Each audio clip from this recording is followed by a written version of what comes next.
कहानी का शीर्षक है शान। राधिका फ़ोन पर अपनी सहेली से हंस हंस कर बात कर रही थी। कमरा हंसी से गूंज रहा था। राधिका अपनी सहेली से कह रही थी, अरे नहीं यार, मैं कौन सी अपनी सास की उम्र भर सेवा करने वाली हूँ। अभी मेरे बच्चे छोटे हैं और मेरी सास को खाना बनाने का बहुत शौक़ है, तो मेरे खाना बनाने वाली के पैसे बच जाते हैं। वरना इस सोसाइटी में तो खाना बनाने वाली 3,000 से कम नहीं लेती हैं।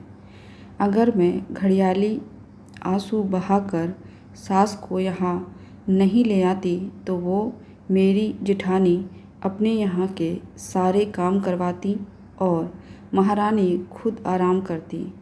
अब पापा जी तो रहे नहीं तो ये भी अच्छा हुआ, वरना दोनों यहाँ रहते तो मेरी सास तो उनकी सेवा में लगी रहती। अब अकेली हैं तो चुपचाप सारे घर वालों के लिए खाना बना देती हैं, सब्जियाँ साफ़ कर देती हैं और भी छोटे छोटे काम हो जाते हैं। मेरी तो मौज हो गई है। किटी में आ रही हूँ, बस उसी की तैयारी में लगी हुई हूँ। अच्छा फ़ोन रखती हूँ, अभी तो बुढ़िया बाथरूम में नहाने गई है, आती ही होगी। ये कहकर राधिका पीछे पलटी तो देखा उसकी सास खड़ी थी। उन्हें देखकर राधिका शर्म से पानी पानी हो गई। उसे कुछ कहते हुए नहीं बना। अब बारी सुधा जी की थी। बहू बाथरूम में वो गर्म पानी की मशीन से पानी नहीं आ रहा था और अच्छा हुआ जो नहीं आया।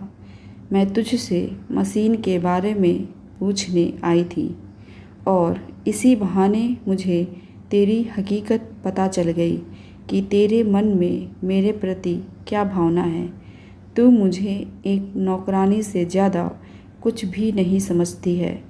ये जानकर बहुत दुख हुआ कि मेरी औकात इस घर में सिर्फ खाना बनाने वाली बाई जितनी है। मुझे खाना बनाने का शौक़ है। यही बात तू हंसी खुशी से बोल देती कि मेरी सास बहुत अच्छा खाना बनाती है। मुझे तो उनके आने से आराम हो गया है। वो तो माँ की तरह मेरी देखभाल करती हैं। सिर्फ 2 प्यार भरे शब्द सुनकर तो कोई भी इंसान खुश हो जाता है। मुझे भी बस प्यार और सम्मान चाहिए, वरना खाना तो वृद्धा आश्रम में भी मिल जाता है। ये जानकर बहुत दुख हुआ कि तुझे अपने ससुर जी की मौत का भी ज़रा दुख नहीं है। बहू, तेरी जिठानी इतने सालों से मेरी ही नहीं तेरे ससुर जी की भी देखभाल कर रही थी, पर उसने तो कभी ऐसे कड़वे वचन नहीं बोले। वो मुझे माँ नहीं पर सास का जो आदर सम्मान मिलता है वो देती थी।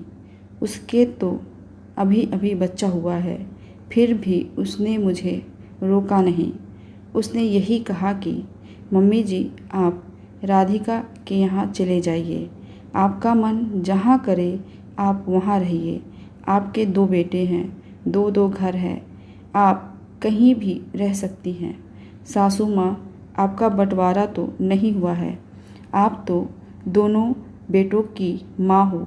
अपनी मर्जी से किसी भी घर में कितने वक्त तक भी रहो। राधिका, इतना अपमान होने के बाद मैं इस घर में नहीं रुक पाऊँगी।